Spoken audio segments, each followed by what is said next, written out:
Mutiara Hikmah Official, menyingkap hikmah di balik sunnah.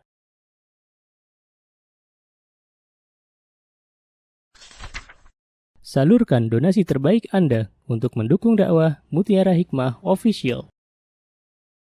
Mari siapkan bekal akhirat kita. Jangan lewatkan kesempatan emas ini.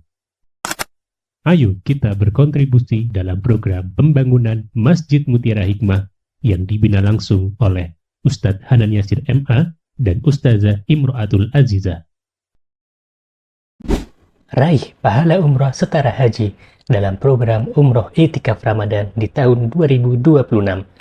Perjalanan penuh makna, bimbingan penuh ilmu bersama Ustadz Hanan Yasir MA dan Ustazah Imro'atul Azizah.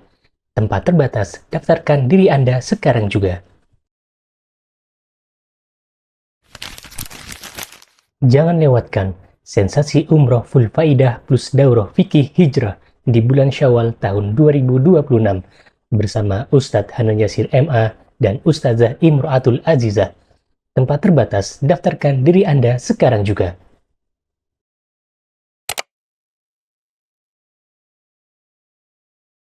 Alhamdulillahi wa kafa wassalatu wassalamu ala ibadihi alladhina astafa amma ba'd. Allahumma 'allimna ma yanfa'una wanfa'na bima 'allamtana wa zidna 'ilman. Allahumma inna nas'aluka 'ilman nafi'an wa rizqan tayyiban wa 'amalan mutaqabbalan. Rabbi shrah li sadri wa yassir li amri wahlul 'uqdatam min lisani yafqahu qawli. Bagaimana kabarnya ibu-ibu, teman-teman semuanya sehat? Alhamdulillah, Masya Allah. Selamat datang, ahlan wa sahlan bihudurikum. Selamat datang saudari-saudari kita semuanya dari Boyolali, Masya Allah, jauh-jauh dari Boyolali menuntut ilmu. Kita doakan semoga segenap langkah yang teman-teman lakukan pada hari ini Allah Azza wa Jalla balas dengan syurga Firdaus. Semoga Allah Subhanahu wa ta'ala menerima segenap amal ibadahnya. Dan semoga apa yang didapatkan pada hari ini Allah jadikan sebagai ilmu yang bermanfaat. Mari kita bersyukur kepada Allah, Zat yang maha baik, yang telah memberikan kepada kita kesempatan untuk duduk di taman dari taman surganya Allah Subhanahu wa ta'ala, tepatnya pada bulan Sya'ban ini. Dan kita berharap kepada Allah, semoga Allah Subhanahu wa ta'ala sampaikan kita semuanya sampai di bulan Ramadan. Allahumma sallimna Ramadan wa sallim lana tasliman. Semoga Allah Subhanahu wa ta'ala mengaruniakan untuk kita Ramadan yang terbaik dari kehidupan kita. Dan semoga Allah Subhanahu wa ta'ala menjadikan bulan Sya'ban ini sebagai bulan persiapan kita untuk menghadapi bulan Ramadan. Amin Allahumma amin. Salawat beriring salam semoga tetap Allah limpahkan, Allah curahkan kepada kekasih kita baginda Rasulullah sallallahu alaihi wasallam, dan juga kepada keluarga besar beliau, kepada para sahabat ridwanullahi alaihim. Kita berdoa semoga kita yang hadir semuanya kelak mendapatkan syafaat di hari kiamat nanti, dan semoga kita kelak berjumpa dengan Rasulullah sallallahu alaihi wasallam di dalam jannahnya. Amin Allahumma amin. Baik, monggo silahkan, insyaallah dibantu oleh beliau untuk dibacakan hadisnya. Barakallahu fi. Baik, mulai dari Ramadan kita masuk ke hadis 77 halaman 70. Bismillah. Ani Umar radhiyallahu anhu ani Nabi sallallahu alaihi wasallam al-muslimu man salima al-muslimuna min lisanihi wa yadihi wal muhajiru man hajara man ahallahu anhu. Rawahu Bukhari. Dari Umar radhiyallahu anhu dari Nabi sallallahu alaihi wasallam yang bersabda, orang muslim adalah orang yang orang-orang muslim lainnya selamat dari keburukan lisan dan tangannya, dan orang yang berhijrah yaitu orang yang menjauhi apa yang dilarang oleh Allah Subhanahu wa ta'ala. Riwayat Bukhari. Baik, jazakillahu khairan, barakallahu fiik. Ibu-ibu, teman-teman yang saya cintaikan Allah, hadis ini adalah bagian dari Jawami'ul Kalim. Syekh Utsaimin menyebutkan bahwa hadis yang tadi disebutkan oleh Ustazah Ummu Afgan yakni masuk dalam bagian jawami'ul kalim. Apa itu jawami'ul kalim? Jawami'ul kalim adalah sebuah hadis yang matan atau isi hadisnya pendek tapi maknanya luas, maknanya dalam. Itu yang disebut dengan jawami'ul kalim. Jadi jawami'ul kalim itu perkataan atau sabda Rasulullah SAW yang berbobot. Ya, bahasanya ringan, kalimatnya pendek tapi maknanya cukup dalam. Dan banyak hadis-hadis, bukan hanya yang disebutkan hari ini, tapi banyak juga hadis-hadis yang masuk dalam jawami'ul kalim. Dan diantaranya adalah hadis yang kita sebutkan tadi barusan, yaitu termasuk jawami'ul kalim. Baik, di dalam hadis ini ya akhwati, Rasulullah SAW mengajarkan kepada kita akhlak yang mulia.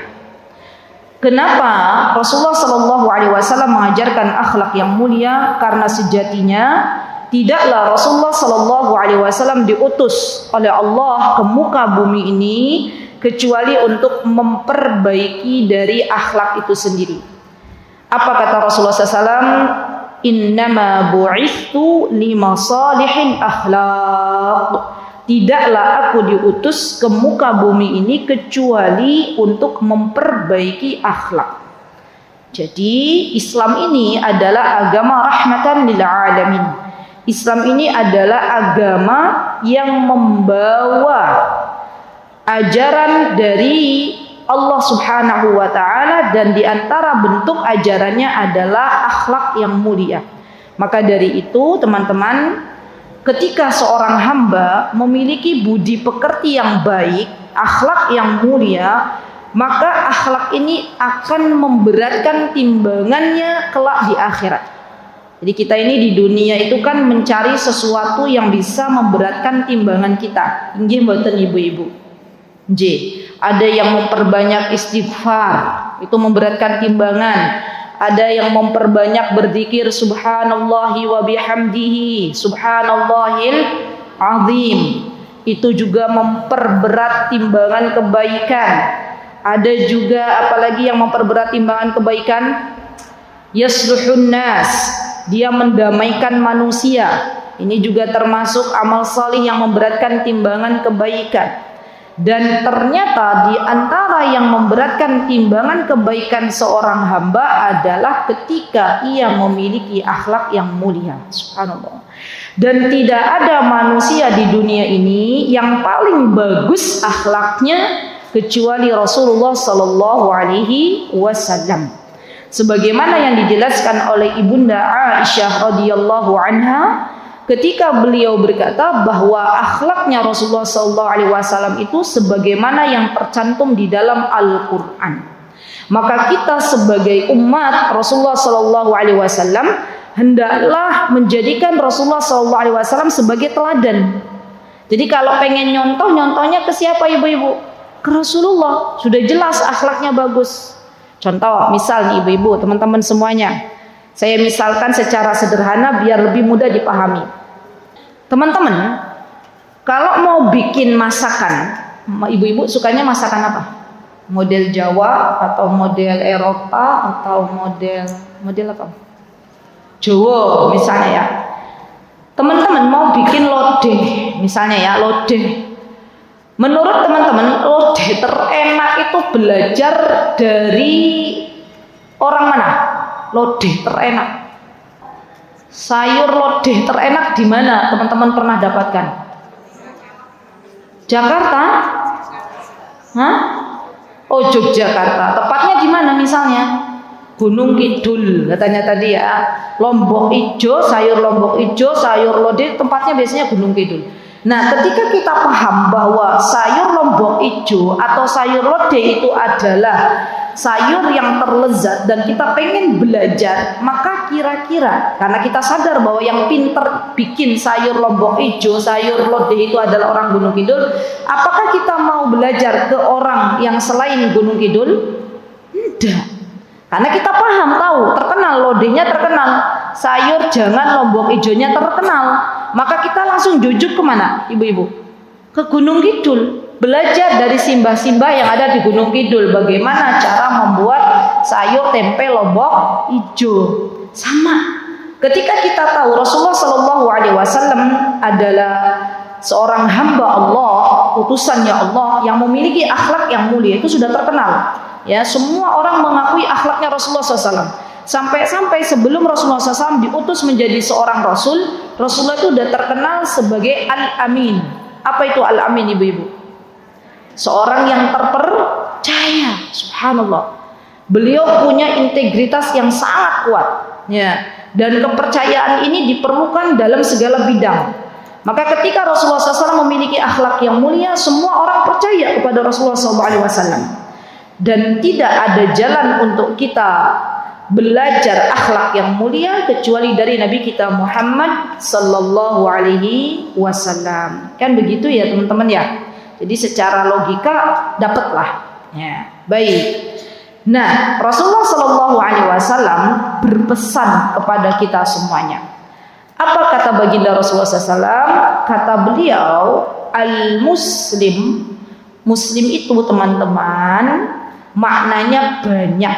Sebagaimana disebutkan oleh Syekh Utsaimin rahimahullahu ta'ala, kata beliau, makna atau arti dari muslim itu sendiri yang pertama adalah tunduk. Muslim berasal dari kata tunduk. Secara bahasa muslim itu ada berasal dari kata tunduk, ya. Yang kedua adalah at-taslim li ghairihi, tunduk kepada yang lain. Jadi tunduk atau tunduk kepada yang lain. Jadi Syekh Utsaimin mengatakan al-muslim maknaha yutlaq 'ala taslim. Yang kedua adalah al-muslim maknaha taslimu li ghairihi. Ini yang disebutkan oleh Syekh Utsaimin rahimahullahu taala. Dan beliau menyandarkan kalimat at-taslim itu adalah tunduk dalam sebuah ayat surah Al-Hujurat ayat 14. Ketika Allah Subhanahu wa taala berfirman, a'udzubillahi minasyaitonir rajim. Bismillahirrahmanirrahim. Qalatil a'rabu amanna qul lam tu'minu walakin qulu aslamna. Ketika orang-orang Arab Badui mengatakan aku telah masuk Islam, maka kata Rasulullah SAW, kalian belum masuk Islam kecuali kalian telah tunduk kepada Allah Subhanahu wa ta'ala. Berarti kata taslim, kata muslim adalah orang-orang yang tunduk kepada Allah Subhanahu wa ta'ala, orang-orang yang mentaati Allah Subhanahu wa ta'ala. Itu yang pertama. Ada lagi yang mengatakan arti taslim atau arti muslim itu adalah orang-orang yang menyerahkan diri. Menyerahkan diri kepada Allah Subhanahu wa ta'ala. Syekh Utsaimin mengatakan bahwa al-ma'na tsani yutlaqul Islam 'ala al-usulil khamsah allati bayyanaha an-nabi sallallahu alaihi wasallam li Jibril hina sa'alahu 'anil Islam.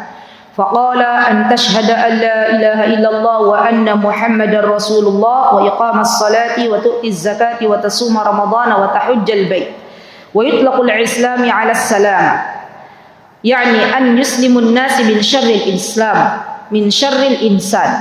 Dan makna yang lain, apa arti kata taslim? Kalau tadi tunduk, berserah diri, yang ketiga adalah artinya selamat. Makanya Rasulullah mengatakan al-muslimu man salima. Jadi salima di sini nih, kata salima itu artinya adalah selamat. Muslim itu awal katanya dari kata salima. Salima itu ada 3 makna. Yang pertama tunduk, yang kedua berserah diri, yang ketiga adalah selamat. Dan yang dimaksud di sini ya man salimal muslimuna min lisani, itu artinya adalah orang-orang muslim yang sejati adalah orang-orang yang dia menjadi pribadi yang baik sehingga orang muslim lainnya selamat Dari apa selamatnya? Dari lisan dan tangannya. Min lisanihi wa yadihi.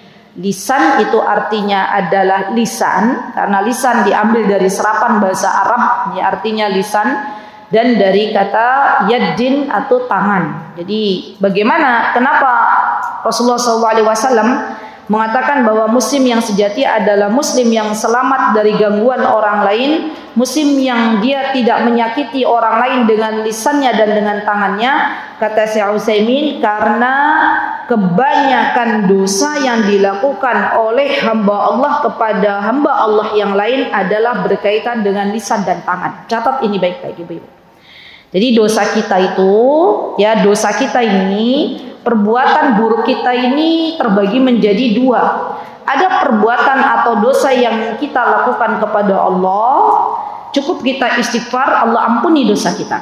Ada perbuatan ataupun tingkah laku kita, perbuatan dosa kita yang kita lakukan sesama hamba Allah. Dan ini lebih berat ya akhwat. Kenapa? Karena kalau kita mau minta maaf, kita harus langsung minta maaf ke orangnya. Makanya hati-hati. Orang yang pernah mendolimi orang lain dengan lisannya. Dolim itu bukan hanya dengan tangannya, tapi juga bisa dengan lisannya. Maka ia harus meminta keridhaan dari orang yang pernah didoliminya. Subhanallah. Kalau sampai tidak meminta maaf kepada orang yang pernah didoliminya, nanti di akhirat Allah panggil keduanya. Subhanallah. Dan ini perkara yang cukup berat, yang sangat berat. Ya, Syekh Utsaimin mengatakan, apa kata beliau? Kata beliau, fal lisan min asyaddil jawari khataran 'alal insan. Kata beliau, lisan ini adalah anggota badan yang sangat membahayakan bagi manusia ketika ia tidak bisa memakainya dengan baik. Subhanallah. Walihada idza asbahal insan fa innal jawari al yadaini wal rijlaini wal ainaini kullal jawari tukfirul lisan wa kadzalika aidan al farju lianna al farju fihi syahwatun nikah wal lisanu fihi syahwatul kalam wa qul man salima min hataini syahwatain. Kata Syekh Utsaimin, manusia kita nih ibu-ibu, ketika kita melakukan dosa, di antara dosa yang kita lakukan berkaitan dengan syahwat. Ya. Jadi dosa itu ada yang berkaitan dengan syahwat, ada yang berkaitan dengan syubhat. Syahwat dan syubhat. Ya. Syahwat itu biasanya manusia melakukan sebuah dosa yang berkaitan dengan syahwat, kata Syekh Utsaimin, biasanya menggunakan dua anggota badan. Yang pertama lisan, yang kedua kemaluan. Subhanallah. Dan zaman sekarang ya akhwati, banyak wanita-wanita, kaum laki-laki, nas'alullah as-salama, yang melakukan dosa karena sebab syahwat kemaluannya. Adanya perselingkuhan, adanya pelakor, ya, adanya pebinor, perebut bini orang, itu kan semuanya karena syahwat kemaluan. Ya. Dan ini subhanallah bagian dari tanda akhir zaman. Tidaklah Rasulullah SAW pernah mengatakan bahwa di antara tanda akhir zaman, di antaranya adalah merebaknya perzinahan. Ya. Kemudian syahwat yang kedua, atau kata Syekh Utsaimin disebut syahwatul kalam, adalah yang berkaitan dengan lisan. Subhanallah. Dan dosa yang banyak memasukkan kaum wanita ke dalam nerakanya Allah adalah karena lisannya. Subhanallah. Apa kata Rasulullah SAW? Uritun nar fa aktsaruhumun nisa. Kata Rasulullah, aku diperlihatkan neraka dan mayoritas penduduknya adalah nopo bu an-nisa. Nopo an-nisa artinya wanita.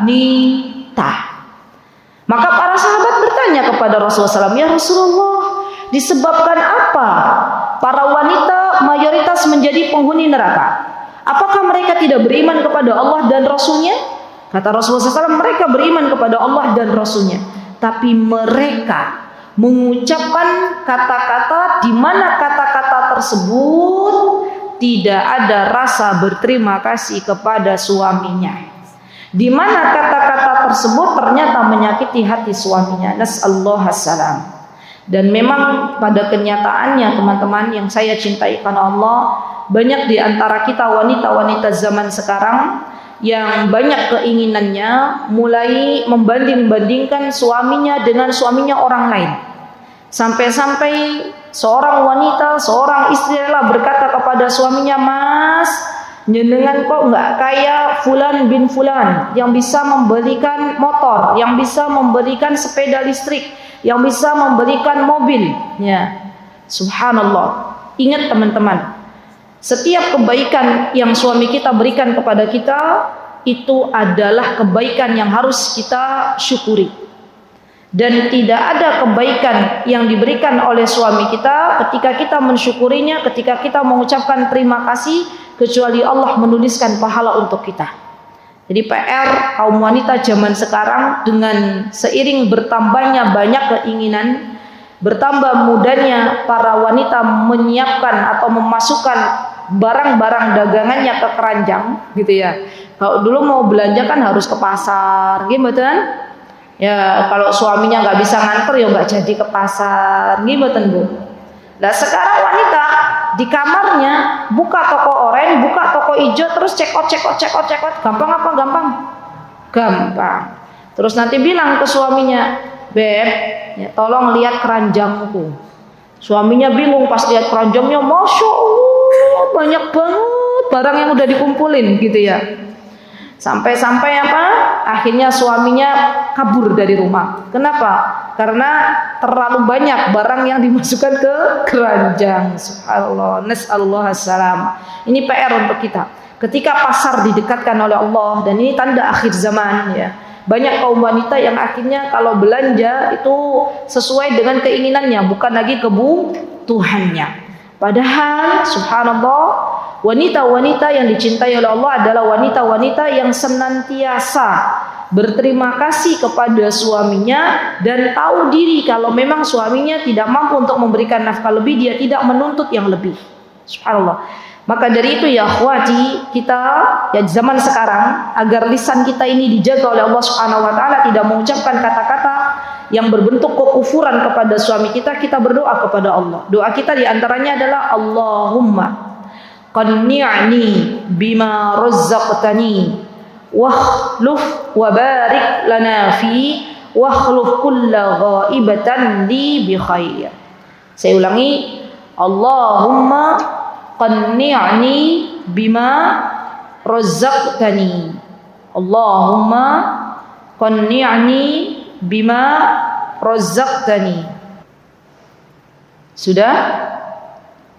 Allahumma qanni'ni bima razzaqtani wa barik li fi. Allahumma qanni'ni bima razzaqtani wa barik li fi wa akhluf kulla ghaibatan li bi khair. Ya Allah, jadikanlah hamba orang yang qanaah terhadap pemberian darimu, dan berkahilah apa-apa yang telah engkau beri kepadaku. Wa barik li fi. Ya Allah, jadikanlah hamba orang yang qanaah terhadap apa yang telah engkau berikan, dan jadikanlah keberkahan di dalamnya, serta gantilah apa-apa yang belum engkau berikan dengan sesuatu yang baik. Jadi ternyata teman-teman, kalau kita berdoa kepada Allah, doa kita belum diijabah oleh Allah, itu bukan berarti Allah nggak baik, tapi Allah sedang menyiapkan yang terbaik untuk kita. Percayalah. Kalau kita meminta kepada Allah, Allah belum memberikan kepada kita A, B, C, D sesuai dengan keinginan kita, berbaik sangkalah kepada Allah bahwa Allah akan menyiapkan yang lebih baik lagi. Dan ketika kita punya sangkaan baik kepada Allah, maka Allah akan beri yang terbaik untuk kita. Jangan sampai kita berdoa kepada Allah, belum Allah kabulkan, kemudian kita berburuk sangka kepada Allah Subhanahu wa ta'ala. Tetap berbaik sangka kepada Allah, tetap berkata santun kepada suami, tidak menuntut apa yang tidak menjadi kemampuan dari suami kita untuk memberi kepada kita, gitu ya. Syukur-syukur, Masya Allah, kemarin ya saya bertemu dengan salah satu ummahat ibu-ibu di Tangerang sana, ya, karena kemarin hari Jumat, Sabtu, Ahad, Ya Allah takdirkan kami berada di daerah Jaksel, Jakarta Selatan dan Tangerang. Masya Allah teman-teman, di sana banjir. Ya kami datang hari Kamis malam Jumat ya dari Bandara Soekarno Hatta masih aman. Masuk Tangerang Selatan itu Masya Allah disambut dengan banjir. Masya Allah. Saya bilang Masya Allah warga Jogja, warga Boyolali itu Masya Allah nikmatnya ya Bu ya. Ya teng Boyolali wonten banjir napa mboten nggih? Pundi Boyolali itu. Coba boleh angkat tangan yang dari Boyolali biar saya tahu. 1, 2. Oh, Masya Allah. Teng Boyolali wonten banjir napa mboten Bu? Mboten wonten nggih? Alhamdulillah. Saudara-saudara kita yang di Tangerang sana banjirnya luar biasa. Ya. Sampai Masya Allah teman-teman ya orang mau ikut kajian aja nggak jadi. Kenapa? Karena rumahnya kerendam banjir, kerendam air. Subhanallah. Maka di sini letak yang seharusnya kita bersyukur kepada Allah Subhanahu wa taala. Ketika Allah berikan kepada kita nikmat aman, ketika Allah berikan kepada kita nikmat bisa merasakan ya air putih, bisa merasakan makanan yang terhidang di meja makan, itu semuanya adalah nikmat. Ya, yang harus kita syukuri. Maka daripada kita berkata-kata sesuatu yang membuat suami kita sakit hati, lebih baik kita bersyukur, berterima kasih kepada Allah Subhanahu wa taala dan berterima kasih kepada suami kita. Jadi ada seorang ibu di Tangerang sana, teman-teman, ya beliau menghadap saya, beliau bertemu dengan saya setelah kajian ya, dan alhamdulillah jika masih ada waktu nggak apa-apa saya persilahkan. Kemudian ibu itu berkata kepada saya, Ustazah, Masya Allah ya teman-teman, kata beliau, saya tuh setiap malam selalu bilang ke suami saya, terima kasih, jazakallah khair. Setiap malam kata beliau. Tapi kok saya masih ada rasa was-was ya Ustazah. Was-was kenapa Bu? Takut suami saya kecantol dengan perempuan lain katanya gitu. Lah kenapa Bu? Karena qadarullah kami, ibunya udah gak lagi muda, kami belum dikasih keturunan katanya. Terus saya bilang, selama ini gimana? Suami tetap pulang kan Bu tiap malam? Iya Ustazah, pulang tiap malam. Loh saya kalau tiap malam nyambut suami, saya bilang jazakallah khair, terima kasih setiap malam. Bayangkan setiap malam. Kata beliau, kenapa saya mengucapkan terima kasih jazakallah khair? Kata beliau bukan kata saya. Kata beliau, saya pengen kalau saya meninggal dunia suami saya ridho katanya. Masya Allah. Ini cita-cita tertinggi seorang muslimah ya akhwat. Seorang istri cita-citanya itu adalah masuk surga, dan masuk surganya seorang istri ketika suaminya ridho, maka Allah akan masukkan ke dalam surganya. Simple ya. Seorang istri tidak harus berperang ya ikut peperangan. Seorang istri tidak harus sholat sunnah yang banyak. Seorang istri tidak harus puasa yang banyak, puasa sunnah. Seorang istri adalah dia taat kepada suaminya, menjaga dirinya baik-baik, sholat 5 waktu dijaga, puasa Ramadan dijaga, masuk surga dengan pintu manapun yang dia kehendaki. Allahu Akbar. Maka dari itu teman-teman, terkadang ya subhanallah kelalaian kita itu terletak ketika kita belum mampu bersyukur kepada suami kita, ketika kita belum mampu berterima kasih kepada suami kita. Dan mumpung masih ada waktu, masih ada usia, mari kita perbaiki hubungan kita dengan suami kita. Jangan sampai kita merasa bisa cari duit sendiri, jangan sampai kita terlalu mandiri sampai kita lupa untuk berterima kasih kepada suami kita. Katakan kepada suami kita, cintaku, kasihku, belahan jiwaku, bebekku, ya yayangku, ya. Terima kasih, jazakumullah khair telah menemani saya dan anak-anak selama ini. Mohon maaf jika ada sesuatu yang mungkin kurang ya dari penyambutan, dari apa yang bisa harusnya saya lakukan kepadamu. Masya Allah. Setannya itu takut Bu kalau ada sepasang suami istri setiap hari ya, senantiasa berterima kasih. Nanti suaminya bilang, cintaku, bebekku, belahan jiwaku, terima kasih juga engkau telah melahirkan anak-anak, engkau telah Masya Allah. Itu romantis terus itu namanya. Ya, Masya Allah. Baik, berarti yang perlu dijaga sebenarnya ya teman-teman, lisan ini pertama kali harus kita jaga adalah bagaimana tutur kata kita kepada suami kita. Ustazah, kalau sudah nggak punya suami gimana? Berarti yang perlu kita jaga adalah tutur kata kita kepada sesama hamba Allah. Hati-hati.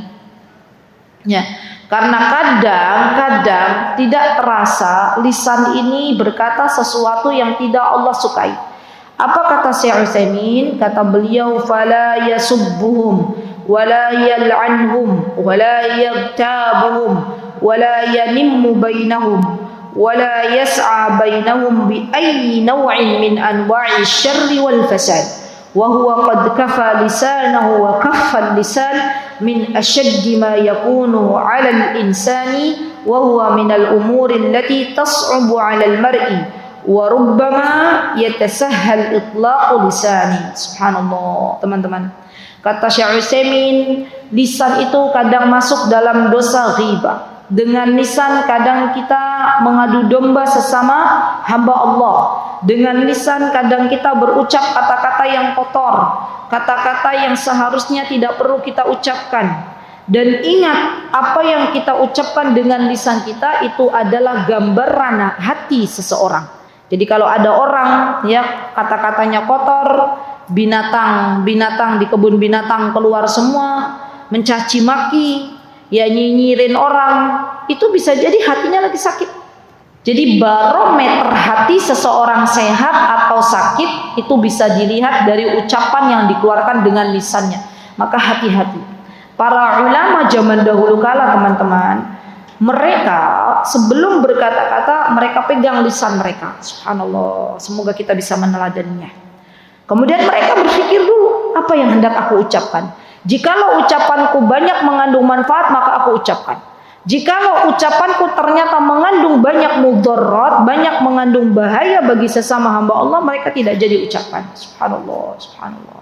Kita sebagai wanita terutama terkadang berucap dulu baru berpikir. Nggih mboten ibu-ibu? Ya. Kita ngomel-ngomel depan suami kita, ngomel-ngomel depan anak kita, baru kemudian kita beristighfar, astagfirullah wa atubu ilaih. Dan yang hobinya berbicara kaum wanita atau kaum laki-laki, Bu? Kaum wanita atau kaum laki-laki? Wanita. Ya jarang kaum laki-laki itu yang banyak cerita.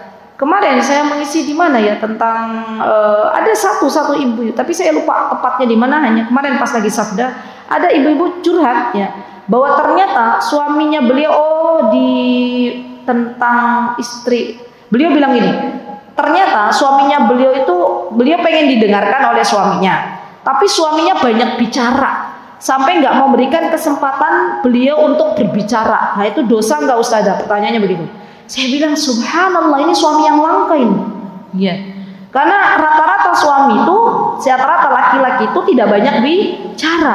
Jadi kalau ada laki-laki yang banyak bicara, ya mesti istrinya nggak banyak bicara. Dan begitulah jodoh, subhanallah. Coba lihat teman-teman, jodoh tuh begitu. Satu banyak bicara, satu nggak banyak bicara. Satu ngegas terus, satu ngerem. Ya disyukuri, itulah jodoh kita. Ya tidak ada yang sama, saling melengkapi. Ya, jadi kalau panjenengan termasuk orang yang nggak banyak bicara, mungkin suaminya banyak bicara. Kalau kita banyak bicara, biasanya suami kita itu pendiam. Dah itu. Nggih mboten Bu Vicky? Nggih mboten Bu Swatun? Nggih. Yang banyak bicara panjenengan apa suami? Dua-duanya, nggak mungkin dua-duanya. Ya. Nah, buktinya apa? Para laki-laki kalau kita banyak bicara di WA, no, zaman dulu ya waktu SMS ya, mereka akan berkata ye, nggak ada titiknya lagi. Nah, berarti kan mereka sedikit berbicara. Makanya laki-laki karena sedikit berbicara masuk surganya banyak. Perempuan karena banyak berbicara, banyak kelirunya, akhirnya banyak masuk neraka. Subhanallah. Berdoalah kepada Allah ibu-ibu, berdoalah kepada Allah agar kita diberikan oleh Allah Subhanahu wa taala petunjuk untuk berhati-hati dalam menggunakan lisan. Allahumma rzuqni lisanan shadiqan. Ya Allah, karuniakanlah untukku lisan-lisan yang jujur. Subhanallah, lisan. Ya, ini penyebab utama banyaknya orang masuk neraka itu disebabkan karena lisan. Subhanallah. Bahkan ada buku bagus, saya ada di rumah terjemahannya. 40 dosa lisan. Nanti teman-teman cari deh di toko oren, toko hijau tuh ada, pasti ada. Insya Allah ada. 40 dosa lisan karya Syekh Abdussalam Bali. Harganya insya Allah enggak lebih dari semangkok bakso karena bukunya kecil. 40 dosa lisan karya Syekh Abdussalam Bali. Bagus itu. Wabil khusus kita para wanita banyak baca. Abdussalam Bali, bukan dari Bali, beliau dari Mesir, tapi memang namanya begitu, Syekh Abdussalam Bali. Ada bahasa Indonesianya arba'una khatta' lil lisan. Di toko oren dijual harganya 18.700. Kan saya bilang kan, enggak lebih dari satu mangkok bakso. Bakso 20.000, ini kurang dari itu. Karya sama Abdus Salam Bali, tapi ada awalnya. Syekh Wahid Abdus Salam Bali. Syekh Wahid Abdus Salam Bali. 40 dosa lisan perusak iman. Gambarnya bibir wanita, bukan bibir laki-laki. Subhanallah. Lihat tuh Ustazah Afgan, bibirnya siapa tuh? Bibirnya perempuan kan? Nah, bukan bibir atau bukan kumisnya laki-laki, bukan. Bibirnya perempuan. Subhanallah. Kalau yang saya lihat di toko oren ini penerbitnya Al-Qawwam. Ya mungkin ada yang lain, ya. Jadi bagus nih untuk jadi bahan bacaan. Berapa Bu Fikih di situ? Tidak lebih dari 20.000 kan? Hah? 15.000. Nah, itu malah lebih murah. Nah, dan nanti cekotnya nanti ini di masjid, nggak boleh cekot. Ya, nggak boleh ya. Oke, udah ditulis dulu ya. Nah, itu kayaknya buku wajib panduan kita nih. Ya, kita baca Astaghfirullahaladzim. Buka lagi Astaghfirullahaladzim. Kata suaminya, kenapa Bun banyak istighfar? Ini loh ya, ternyata dari 40 dosa kok semuanya ada pada diri saya. Astaghfirullahaladzim.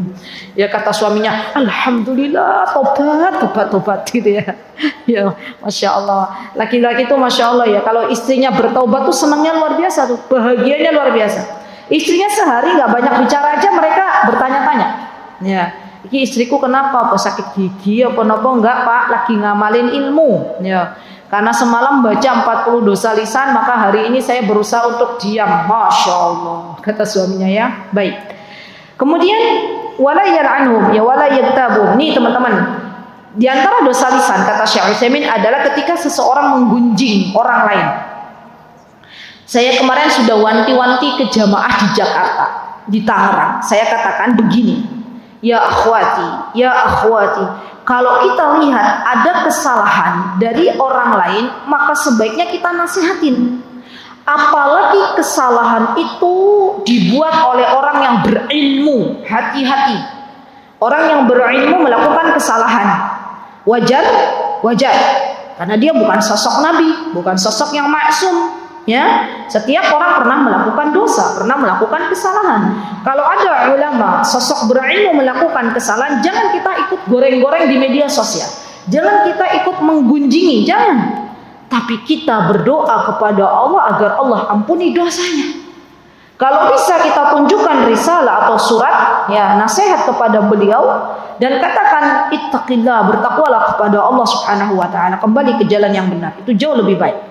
Daripada kita turut serta menggibahinya, daripada kita turut serta untuk goreng-goreng, maka kita terdampak dosanya. Dan dosanya menggibahi orang berilmu itu diumpamakan seperti kita sedang memakan racun. Subhanallah, beda. Jadi kalau kita gibahin orang awam dengan gibahin orang berilmu tuh beda. Dampak ke tubuh kitanya tuh beda. Ya, makanya subhanallah, nas'alullah as-salam. Nggak usah ikut yang lagi tren-tren ya akhwati, nggak usah ikut yang lagi viral-viral, nggak usah. Sudah kita fokus memperbaiki diri, fokus ya mengamalkan ilmu yang Allah telah berikan dan meminta ampunan untuk saudara-saudara kita dan diri kita yang telah melakukan banyak dosa. Itu cukup. Ya, baik. Kemudian di sini disebutkan oleh Syekh Utsaimin, kata beliau, walihada qala Nabi sallallahu alaihi wasallam li Mu'adz bin Jabal, afala ukhbiruka bimalaki dzalika kulli? Qultu bala ya Rasulullah, fa akhadha bi lisani nafsi wa qala kaffa 'alaika hadha. Qultu ya Rasulullah, wa inna lamu'akhiduna bima natakallamu bi, yani hal nu'akhidhu bil kalam? Faqala sakilatka ummuka ya Mu'adz, wa hal yakubbun nas fin nari ala wujuhihim aw qala ala manakhirihim illa hasaid alsinatihim. Rasulullah SAW berkata kepada Mu'adz, wahai Mu'adz, kata Rasulullah SAW sambil beliau memegang lisan, jaga lisan ini. Kemudian Mu'adz bertanya, ya Rasulullah, apakah seseorang dimasukkan ke dalam neraka lewat perkataannya, lewat kalamnya, lewat apa yang diucapkannya? Kata Rasulullah, iya betul. Banyak orang-orang dimasukkan ke dalam nerakanya Allah disebabkan karena lisannya. Itu baru melakukan dosa kepada sesama hamba Allah. Belum melakukan dosa kepada Allah dengan lisannya. Contohnya apa misalnya? Menyekutukan Allah Subhanahu wa ta'ala. Orang pengen dagangannya laris, harusnya mintanya dengan lisannya kepada siapa ibu-ibu? Allah. Kan Allah yang ngasih penglaris, Allah yang ngasih makan, Allah yang ngasih minum, Allah yang kasih rezeki. Tiba-tiba ada seorang hamba Allah pergi ke orang pintar, pergi ke paranormal, bilang, wahai Mbah, ya saya minta ya jampi-jampi mantra-mantra ben daganganku laris. Dengan lisan gak dia berkata? Iya. Dan dengan lisan itu akhirnya dia bermaksiat kepada Allah Subhanahu wa ta'ala. Jadi serem ibu-ibu, ngeri ya. Maka dari itu jaga lisan kita. Banyak orang-orang yang tidak sadar ternyata melakukan dosa perkataan yang menjadikan Allah murka disebabkan karena lisannya. Ya subhanallah. Dan hati-hati, jangan sampai kita mudah mengkafirkan orang lain dengan lisan kita. Ya jangan. Seumpama begini ibu kaidahnya. Kalau ada orang muslim, dia masih sholat, tapi walaupun sholatnya bolong-bolong, ya sholatnya masih menghadap kiblat, ya masih mengakui Allah adalah Rabbnya, Rasulullah adalah utusannya, maka kita nggak boleh bilang dia kafir, nggak boleh. Karena kalau kita mengucapkan dengan lisan kita dia kafir, ternyata dia bukan kafir, maka perkataan kafir itu kembali kepada diri kita. Hati-hati, jangan mudah mengkafirkan orang lain. Selagi dia muslim, itu adalah saudari kita. Ya tidak boleh kita mengatakan dia kafir, dia aliran sesat, tidak boleh. Jaga lisan kita, jaga lisan kita. Ya, kita dulu saya dan Ustaz Hanan waktu belajar di Yaman kita belajar tentang doa bitut takfir. Bagaimana orang berhati-hati jangan sampai mengucapkan kalimat kafir kepada orang lain, itu kurikulumnya 2 tahun. Ya.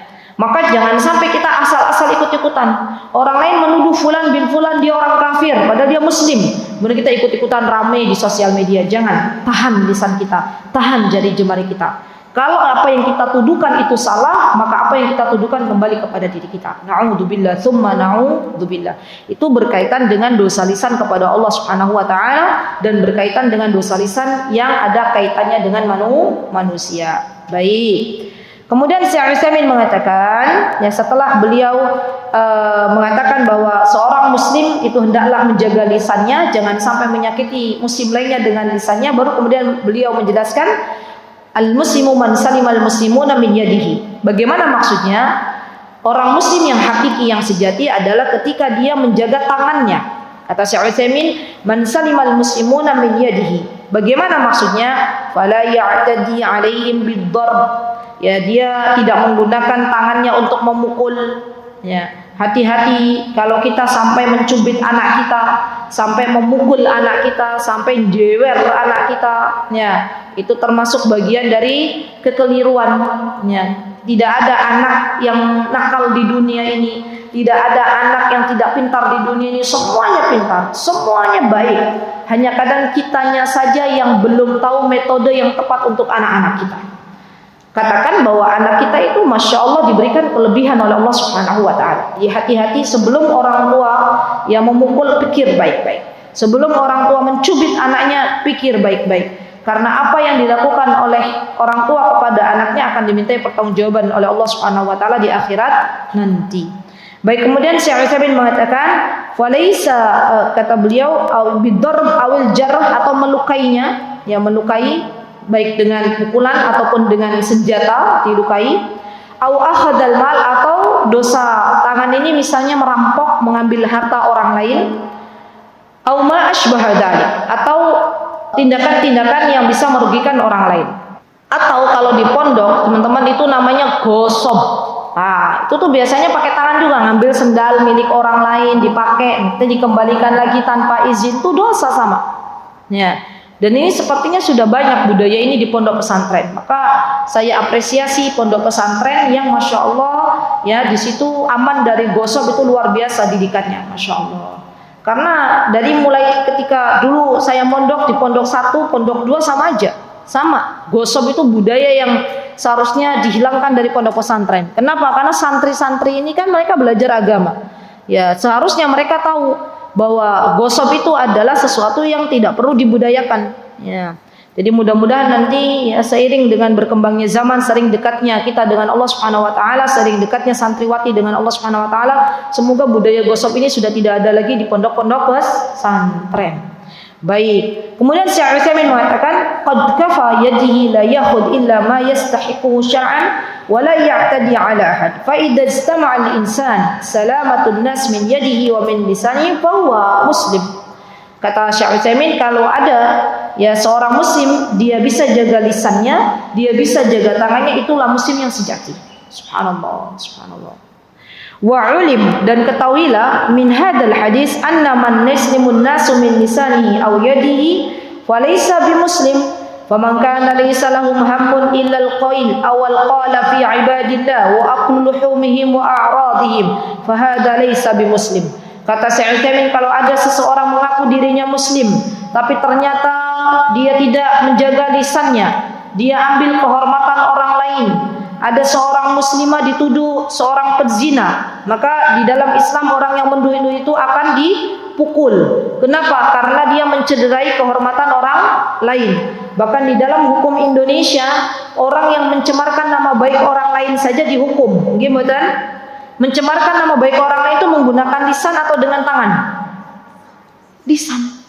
Ya, lihat di Indonesia kalau ada orang ya dia merasa namanya ya dirusak oleh orang lain dan orang tersebut dipanggil di hadapan hakim, kemudian dia benar-benar melakukan hal tersebut, bisa dihukum. Ya. Maka dari itu jaga lisan-lisan kita. Baik. Kemudian Syekh Utsaimin mengatakan wa hakadha akhbaran Nabi sallallahu alaihi wasallam wa laysa ikhbarin Nabi sallallahu alaihi wasallam li mujarrad an na'lama bihi faqat bal li na'lama bihi wa na'mal bihi. Kata Syekh Utsaimin, apa yang dikabarkan oleh Rasulullah SAW itu bukan hanya sebagai pengetahuan saja, tapi mari kita amalkan. Na'mal itu amalkan. Wa illa famal faida min kalam la yu'mal bih. Kata Syekh Utsaimin, kalau kita tidak mengamalkan, apa faidah dari sabda Nabi kita Muhammad sallallahu alaihi wasallam? Bukankah apa yang disabdakan Rasulullah itu harus kita amalkan? Idzan fahris in kunta turidul islamu haqqan ala an yusliman nas min lisanika wa yadika hatta takunu muslimah haqqan. Kata Syekh Utsaimin, maka dari itu fahris itu kita semangat.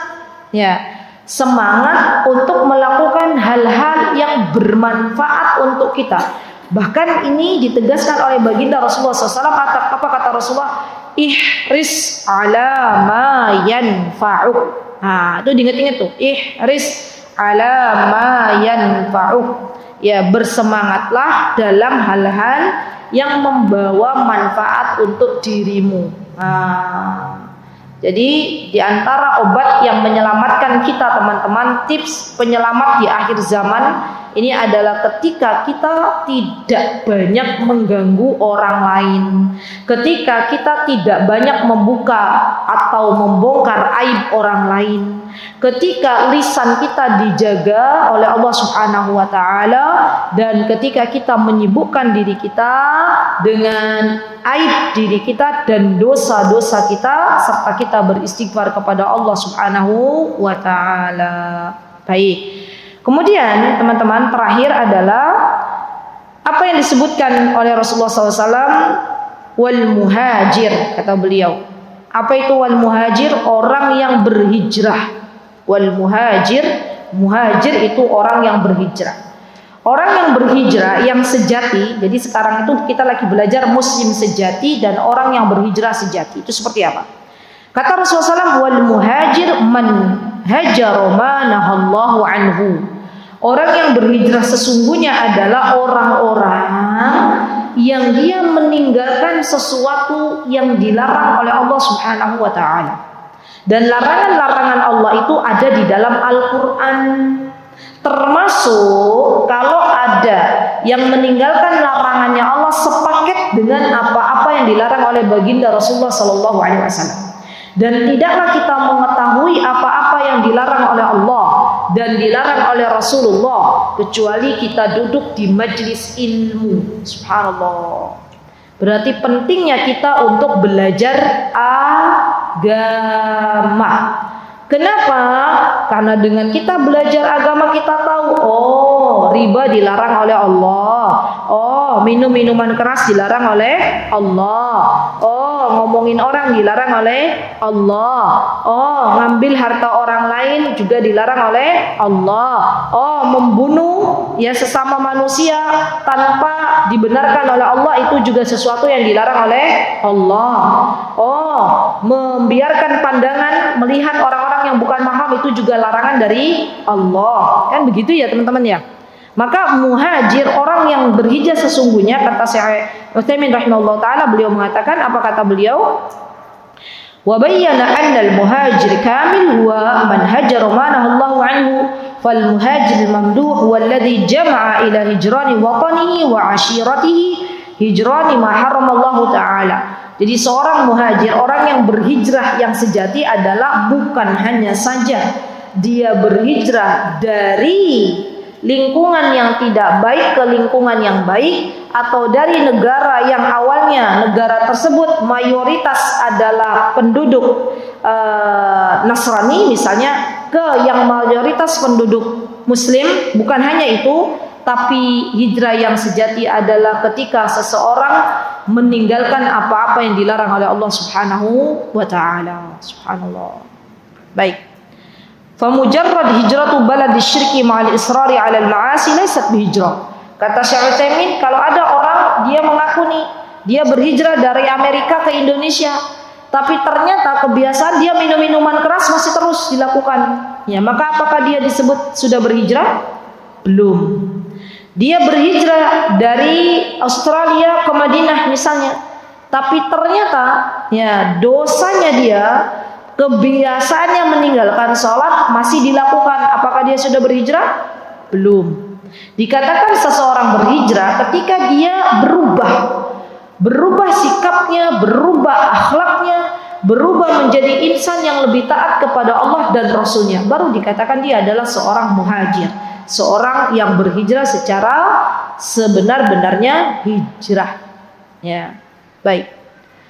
Fal muhajiru bihaq huwa alladhi lam yaqif 'inda al-hijrati adh-dhahira min tarki daril harbi ila daril amni bal huwa man hajara kullama nahallahu anhu wa fil hadits al-hathu 'ala tarki adhal muslim bi kulli ma yu'dhi wa fihi anna adh-dhawahir la ya'ba Allah ta'ala biha id lam yu'ayyidha al-a'malu ad-dala 'ala sidqiha. Ya teman-teman, kata Syekh Utsaimin bahwa seseorang kalau mengaku dia sudah berhijrah, maka dia juga meninggalkan sesuatu dari kebiasaan-kebiasaannya yang dulu. Contoh, misal, kan sekarang banyak tuh artis hijrah, gitu ya. Pernah dengar nggak artis hijrah? Banyak ya. Artis hijrah itu artinya berarti dia harus meninggalkan apa-apa yang dilarang oleh Allah. Ya berarti dia harus meninggalkan khalwah atau dia berdua-duaan dengan lawan jenis. Dia harus tinggalkan. Ya bukan hanya saja berpakaian. Oh, yang awalnya pakai celana panjang rombeng-rombeng gitu ya. Terus pakai gamis, bukan itu. Ya. Yang dimaksud hijrah yang sebenarnya adalah ketika tahu bahwa dia berdua-duaan dengan perempuan yang bukan mahram, itu nggak boleh dia hijrah. Atau dia berdua-duaan dengan laki-laki yang bukan mahram, itu nggak boleh sama Allah, maka dia berhijrah. Gitu loh. Itu hijrah yang sesungguhnya seperti itu.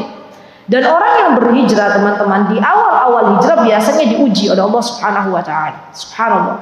Ya banyak kisah-kisah yang saya dapatkan dari beberapa jamaah baik yang di Yogyakarta maupun yang di luar Yogyakarta.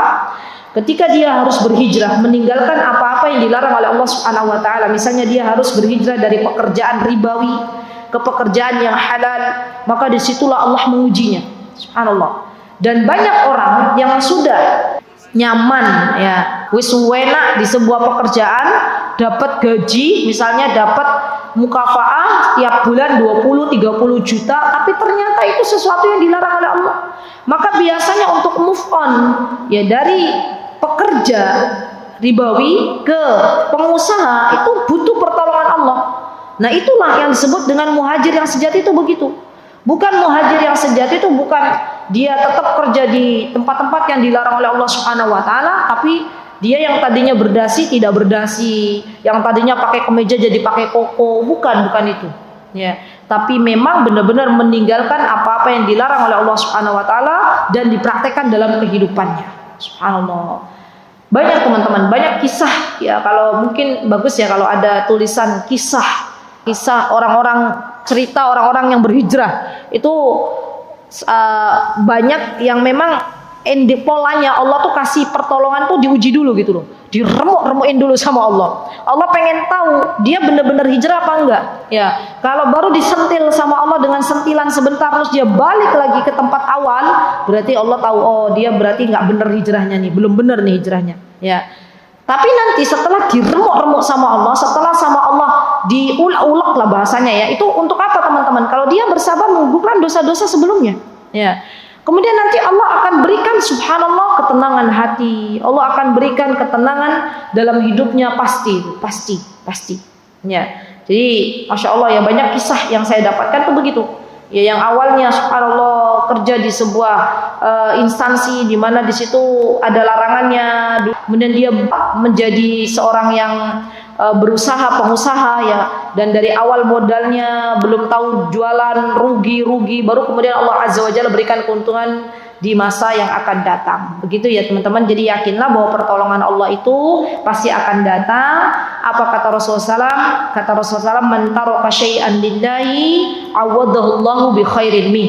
Barang siapa yang dia meninggalkan sesuatu karena Allah, yang dilarang oleh Allah dia tinggalkan, maka pasti Allah akan ganti dengan yang lebih baik. Hanya Allah pengen nguji kita seberapa sabar kita, seberapa kita berjuang untuk mendapatkan ridha Allah Subhanahu wa taala. Wallahu ta'ala alam. Itu yang bisa saya sampaikan. Semoga Allah subhanahu wa ta'ala karuniakan keistiqomahan untuk kita semuanya. Semoga Allah subhanahu wa ta'ala ampuni segala kelalaian kita. Semoga Allah subhanahu wa ta'ala sampaikan kita ke bulan Ramadan. Semoga Allah subhanahu wa ta'ala memasukkan kita semuanya ke dalam surga Firdaus. Aqulu qawli hadha wa astaghfirullah li wa lakum wa akhiru da'wana alhamdulillahi rabbil alamin. Wassalamualaikum warahmatullahi wabarakatuh. Mutiara Hikmah Official, menyingkap hikmah di balik sunnah.